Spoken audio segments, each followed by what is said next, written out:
Saint John of the Cross was a mystic, poet, saint, and doctor of the Church. He was born in a small town called Fontiveros in Spain.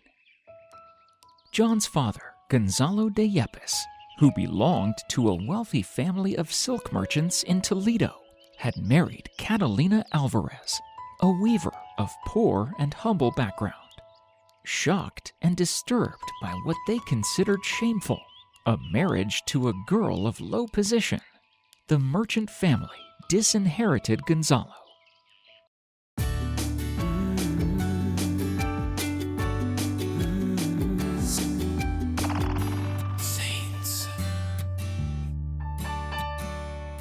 Deprived of his financial security, he had to adapt to the drudgery of the poor, which in his case meant the lowly trade of weaving. The couple had 3 sons, Francisco, Luis, and the youngest, Juan, who would be later known as Saint John of the Cross. John was a little more than 2 years old when his father died. His older brother, Luis, died 2 years after that, likely because of malnutrition.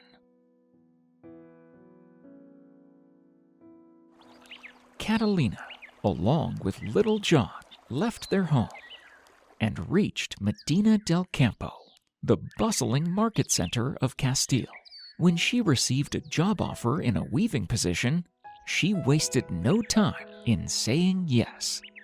Catalina was described as a devout Christian who brought up her sons with the greatest Christian spirit and encouraged them to be devoted to the Mother of God. John was enrolled in a school for poor children where he received an elementary education. The school resembled an orphanage where the children received food, clothing, and lodging. John was given a religious education from a young age, and he chose to follow a religious path even as a child.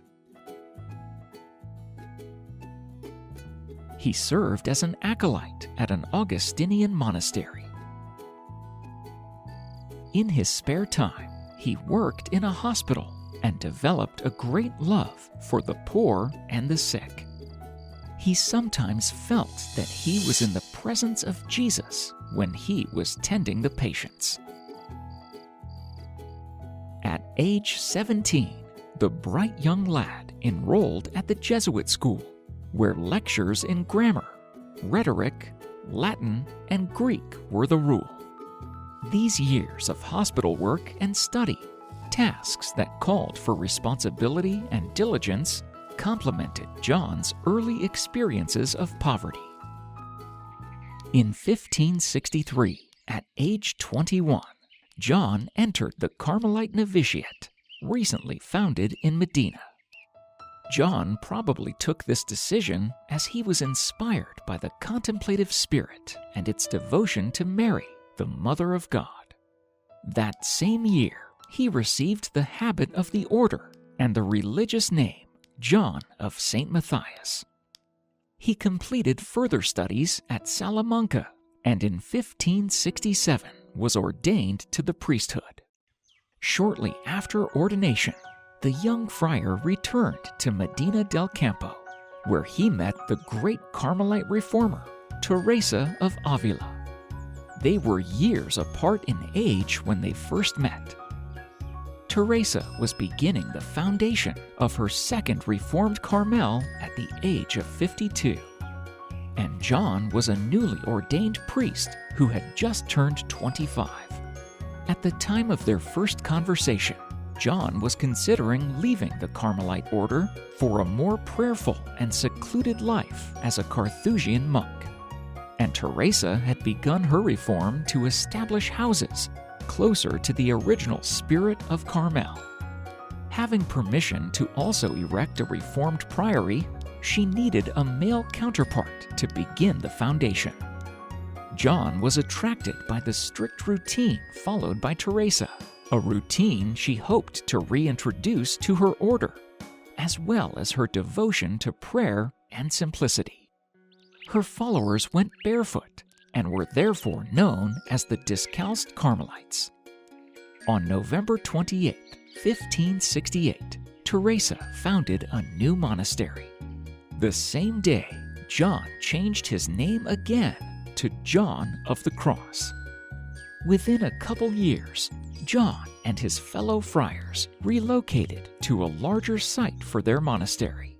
He remained at this location until 1572. The reforms of Teresa and John, however, led to tensions among the Spanish Carmelite friars.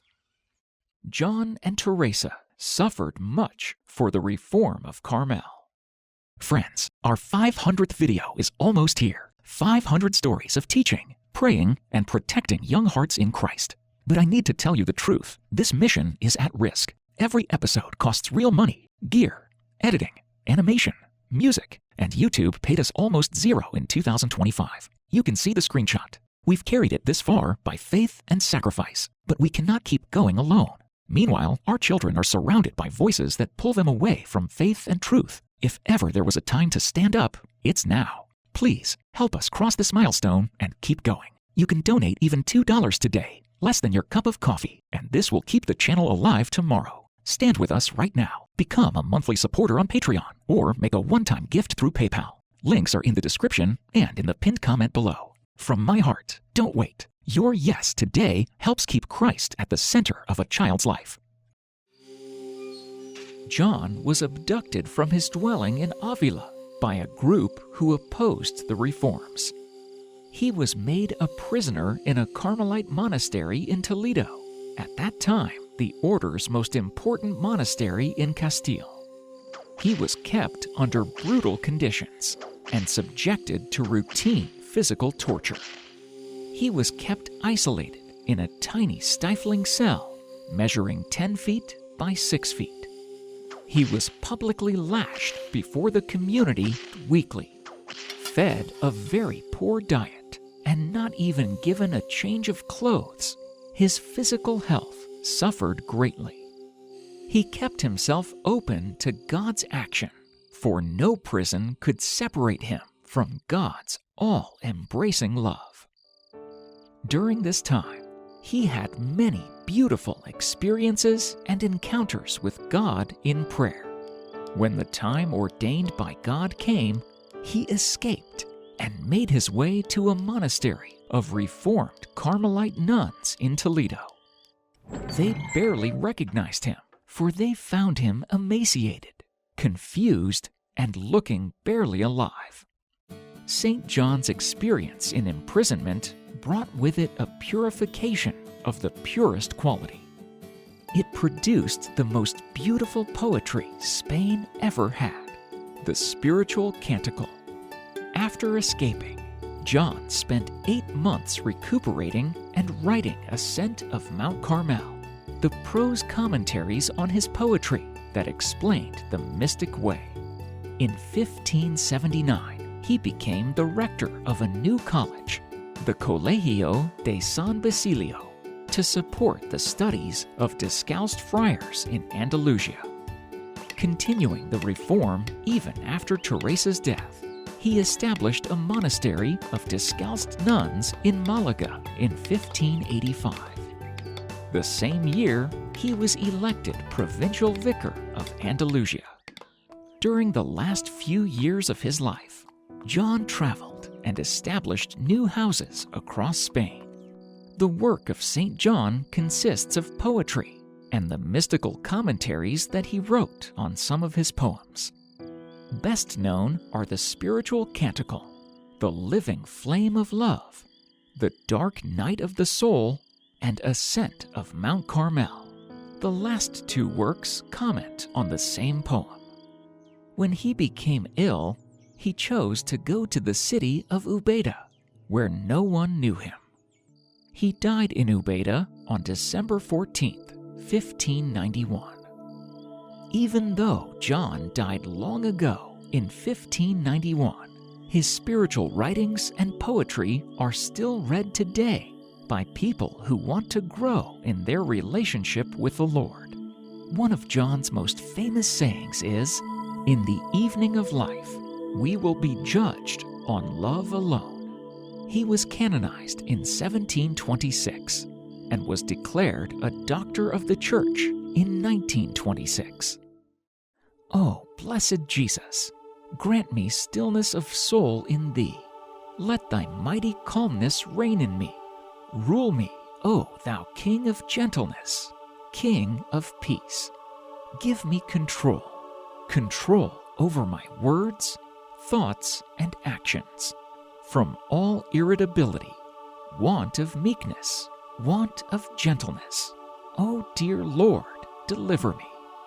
By Thine own deep patience, give me patience.